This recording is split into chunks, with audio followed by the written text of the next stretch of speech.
Hello everyone, competitive exam में आपका एक बार फिर स्वागत है।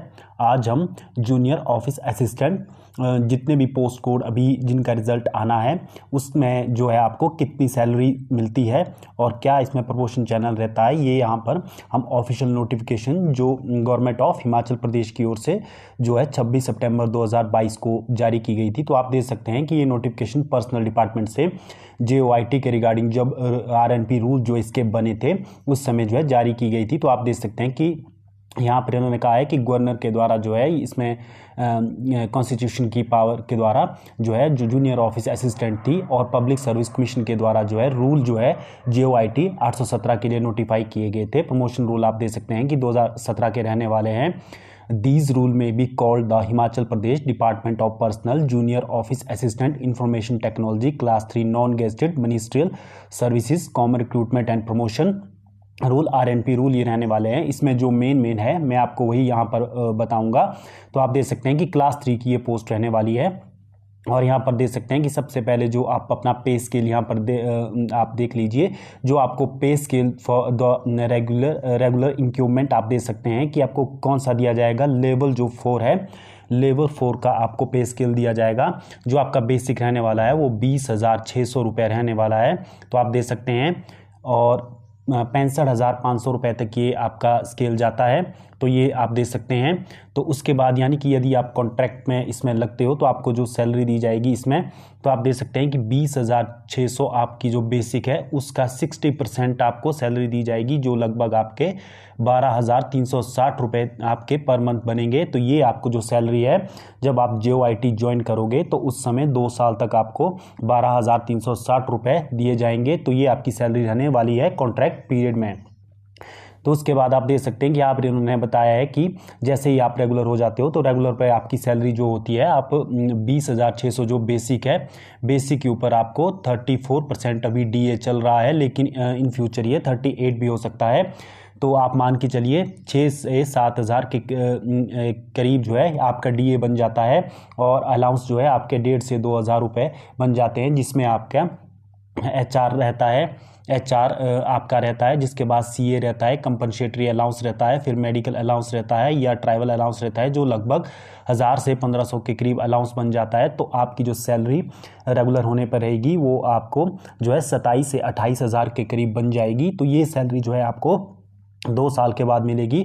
तो इसके बाद जो यहाँ पर बिग चेंज हुआ है, तो आप देख सकते हैं कि level 10 of the pay matrix 38,100 से लेकर 1,20,400 एज पर जो है हिमाचल प्रदेश सिविल सर्विस जो रूल है यहाँ पर बताया है कि 50% of the total number of post of junior office assistant in the cadre after minimum 5 year regular services as junior office assistant in cadre and Achievement of these posts shall be designated as junior assistant by placement। तो यहाँ पर ये कहा है कि जितने भी JOIT की पोस्ट रहने वाली है उसका जो 50% होंगे वो भी 5 साल की रेगुलर सर्विसेज के बाद ही जो है आपका जो पे स्केल है वो चेंज होगा और उसके बाद ही जो है 5 ईयर की सर्विसेज के बाद ही जो आपका डेजिग्नेशन है वो चेंज होगा।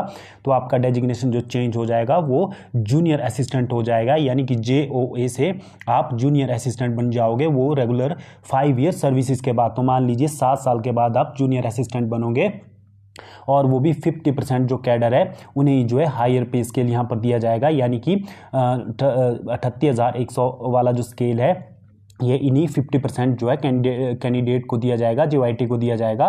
तो ये आप याद रख सकते हैं। और उसके रेगुलर जब आपकी रेगुलर 7 साल की सर्विस हो जाती है तो आप एलिजिबल हो जाते हो सीनियर असिस्टेंट की पोस्ट के लिए। तो ये आप एलिजिबल होते हो लेकिन बन नहीं पाते हो। इसमें से भी गवर्नमेंट जब चाहेगी, ये डिपार्टमेंट की ग्रोथ पर डिपेंड करता है कि आप कौन सा डिपार्टमेंट चूज़ कर रहे हो, उसी की ग्रोथ पर ये डिपेंड करता है। तो आप देख सकते हैं कि यहाँ पर कॉन्ट्रैक्ट का मैंने आपको बता दिया कि आपको कॉन्ट्रैक्ट में कितनी सैलरी दी जाएगी। तो यहाँ पर भी इन्होंने मेंशन किया है कॉन्ट्रैक्ट में आपको 12,360 रुपये सैलरी दी जाएगी। तो ये आपकी सैलरी जो है कॉन्ट्रैक्ट पीरियड में रहने वाली है, 2 साल आपको जो है यही सैलरी मिलेगी। अब आपको पता है कि अब जो रेगुलर की डेट रखी गई है गवर्नमेंट के द्वारा वो मार्च में कट ऑफ डेट रखी गई है, यानी कि मार्च में ही आपको रेगुलर किया जाएगा। मान लीजिए कि अभी आपकी सितंबर में ज्वाइनिंग होती है तो आपको पता होगा लगभग 6 मंथ आपके यहाँ भी वेस्ट हो जाएंगे, तो लगभग 2.5 साल के बाद आप रेगुलर हो पाओगे। तो ये इसमें थोड़ा सा आपको नुकसान होता हुआ अभी दिख रहा होगा। तो आप देख सकते हैं कि ये यहाँ पर इन्होंने बताया है कि इसके लिए 10+2 क्वालिफिकेशन रहती है, और इसमें जो प्रमोशन होती है यानी कि 10 साल के बाद आप सीनियर असिस्टेंट तक बन जाते हो, और लगभग 15 साल की रेगुलर सर्विसेज के बाद आप जो सुपरिटेंडेंट ग्रेड 2 रहता है उसके लिए आप एलिजिबल हो जाते हो। तो ये डिपेंड करता है कि आप कौन से डिपार्टमेंट है। कई डिपार्टमेंट में 15 साल के बाद भी आप एलिजिबल हो जाते हो, और कई डिपार्टमेंट्स में जहाँ पर ग्रोथ आपको कम देखने को मिलती है वहाँ पर लगभग 20 साल के बाद जो है आप सुपरिटेंडेंट ग्रेड 2 के लिए एलिजिबल हो जाते हो। तो ये पोस्ट जो है गवर्नमेंट के द्वारा तभी क्रिएट की गई है ताकि जो क्लर्क की जो पोस्ट थी उसे 2 साल के बाद जो है हायर ग्रेड पे मिल जाता था, जो कि 38,101 रुपये वाला 38,100 रुपये वाला था। लेकिन JOIT का इसमें इन्होंने कंडीशन लगा दी है कि 50% जो आपके कैंडिडेट है उन्हें जो है हायर ग्रेड पे दिया जाएगा, वो भी 5 साल के बाद। तो ये इसमें थोड़ा सा नुकसान इसमें देखने को मिल सकता है। तो आपको पता है कि इसमें जो है मात्र जो है 50% जो है आप 50 रुपीज़ जो है आपको एक्स्ट्रा दिए जा रहे हैं, जबकि 1900 ग्रेड पे जो होता है क्लर्क का रहता है, और 50 रुपये एक्स्ट्रा आपको यहाँ पर दिए जा रहे हैं। तो आप देख सकते हैं कि यहाँ पर इन्होंने सारे जो है बिजनेस रूल आपको बताए हैं, जो इसमें इंपॉर्टेंट था मैंने आपको ये यहाँ पर बता दिया है। तो आप इसमें देख सकते हैं कि आपको लाइफ में जो है 3 साल जो है हार्ड एरिया में जॉब करनी ही पड़ती है, चाहे आप कहीं भी हो। एक बार आपको लाइफ में ज़रूर आपको ट्राइबल एरिया में भेजा जाएगा। तो आप देख सकते हैं कि ट्राइबल एरिया आपका कौन कौन से रहते हैं, जिसमें कि डिस्ट्रिक्ट लाहौल एंड स्पीति आपको यहाँ पर जरूर जाना पड़ सकता है, पांगी एंड भरमौर आपको जाना पड़ सकता है, डोडरा क्वार आप देख सकते हैं कि, और जैसे कि पंडराहा बिश जो कि डिस्ट्रिक्ट कुल्लू में पड़ता है, डिस्ट्रिक्ट किन्नौर हो गया, और उसके अलावा आपके पास खनियोल बगरा जो डिस्ट्रिक्ट करसोग में पड़ता है, जो गाड़ा गुशैनी, ये ट्राइबल एरियाज़ है। तो आप अपने हिसाब से देख सकते हैं कि यहाँ आपको एक बार ज़रूर जॉब करनी पड़ेगी, कम से कम 28 मंथ यानी कि 3 साल, लगभग 28 मंथ यानी कि लगभग 3 साल के आसपास आपको एक स्टेशन पर ट्राइबल एरिया में ये जॉब करनी ही होगी। तो आप देख सकते हैं कि आप इन्होंने बिजनेस रूल में आपको ये बताया है। तो मैंने मोटा मोटा आपको यहाँ पर बता दिया है कि इसमें आपके लिए क्या इंपॉर्टेंट है, आप कहाँ तक इसमें जा सकते हो। मैक्सिमम जो है इसमें आपके प्रमोशन के चांस रहते हैं। अगर किसी के पास ज़्यादा सर्विस है, 30 साल सर्विस है, तो आगे सेक्शन ऑफिसर तक वो जा सकता है। लेकिन यदि किसी के पास 15 या 20 साल है तो वो लगभग सुपरिटेंडेंट तक जा सकता है। तो ये आपको मैंने सैलरी बता दी है कि 12,360 रुपये आपको जो है पर मंथ कॉन्ट्रैक्ट में दिया जाएगा, और इसके अलावा आपको कोई भी अलाउंस जो है कॉन्ट्रैक्ट पीरियड में नहीं दिए जाते हैं। फर्स्ट जो सैलरी होगी वो 12,360 रुपये होगी। तो ये यहाँ पर आप दे सकते हैं। ये मैंने आपको बता दिया है कि 5 साल की रेगुलर सर्विस के बाद आप जूनियर असिस्टेंट के लिए एलिजिबल होंगे, वो भी 50% जो JOIT का कैडर है उसके 50% ही जो अभ्यर्थी या कैंडिडेट होंगे वही जो है प्रमोशन के लिए एलिजिबल होंगे, और हायर ग्रेड पे भी आपको 5 साल के बाद ही दिया जाएगा। तो आप मान के चलिए कि 5 साल आपको 28 से 30 हज़ार रुपये तक की सैलरी दी जाएगी। तो 5 साल के बाद आपका जो है 50% कैंडिडेट का ही जो है हायर ग्रेड पे चेंज होगा। तो ये इसमें कंडीशन अब लग चुकी है।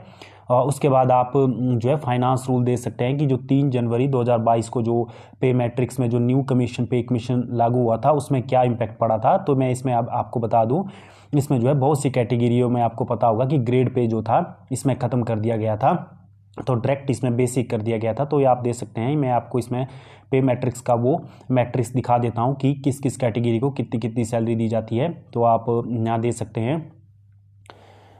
ये पे मैट्रिक्स आपको जानना काफ़ी इंपॉर्टेंट है, आप इससे अपना सैलरी का अंदाज़ा लगा सकते हो। तो ये आप देख सकते हैं कि ये पे मैट्रिक्स आप देख सकते हैं कि किस किस कैटेगरी को कितनी सैलरी दी जाती है।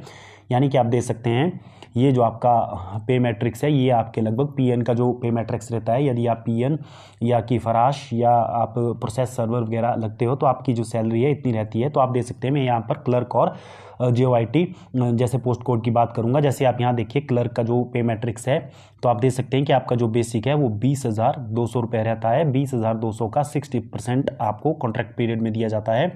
और JOIT का भी आप यहाँ पर देख लीजिए, जो आपका पे मैट्रिक्स है 19,500 आपका ग्रेड पे है, तो 19,500 का जो आपका यहाँ पर बन रहा है वो 20,600 रुपये बेसिक बन रहा है। तो आपकी जो सैलरी होगी 20,600 पे ही कैलकुलेट होगी। ये आपका बेसिक है, बेसिक से ही सैलरी बनती है, बेसिक पे आपको DA मिल जाता है। तो इसी प्रकार जब आप रेगुलर होंगे 27 से 28,000 रुपये तक आपको सैलरी मिलेगी, और ये लगभग 5 से 6 साल तक आपको इतनी ही सैलरी मिलेगी, और हर साल 3% इंक्रीमेंट इस पर लगता रहेगा, जो कि लगभग 5 या 600 रुपये होगा।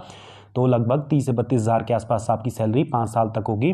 उसके बाद 50% जो कैंडिडेट होंगे वही जो है इसमें एलिजिबल होंगे आगे प्रमोशन के लिए और न्यू ग्रेड स्केल के लिए। तो आप देख सकते हैं कि 1900 का जो 50 रुपये का ग्रेड पे कहाँ तक जा रहा है। तो आप देख सकते हैं कि GOIT का जो यदि 40 साल की जो सर्विस यहाँ बताई गई है तो 65,500 रुपये तक जो है आपकी जो है सैलरी लास्ट तक जाएगी। और यदि प्रमोशन इसमें आपकी होती है तो ग्रेड पे इसमें आपकी जो सैलरी बढ़ भी जाती है। तो मान के चलिए आप 20,600 से लेकर के 65,500 रुपये तक आपकी सैलरी रहती है। तो ये मैंने आपको यहाँ मोटा मोटा बता दिया। तो आप देख सकते हैं कि अन्य पोस्ट जो होती है उनकी कितनी कितनी रहती है। जिनकी आप देख सकते हैं कि जिनका 3,000 ग्रेड पे होता है उनकी जो बेसिक बनती है वो 29,700 रुपये बनती है। और जिनका 32 होता है जिसमें कि आपके टीचर्स रहते हैं उनका जो बेसिक है वो 35,600 रुपये बनता है। जो कि टीचर्स की सैलरी रहती है वो काफ़ी अच्छी रहती है, लगभग 50,000 के आसपास इनकी सैलरी स्टार्टिंग रेगुलर होने पर बन जाती है। और 3600 ग्रेड पे में आप देख सकते हैं कि कितनी बनती है 38,100, और 3800 में 38,500, और 4200 में 43,000 रुपये ये बेसिक रहती है। और जितना भी हाई ग्रेड पे जाता है तो उस हिसाब से सैलरी आपकी इंक्रीज़ होती है। तो ये आप देख सकते हैं कि GOIT को आपको कितनी सैलरी मिलने वाली है। तो यहाँ मैंने आपको कुछ थोड़ा अंदाज़ा आपको हो गया होगा कि कितनी सैलरी आपको मिलने वाली है।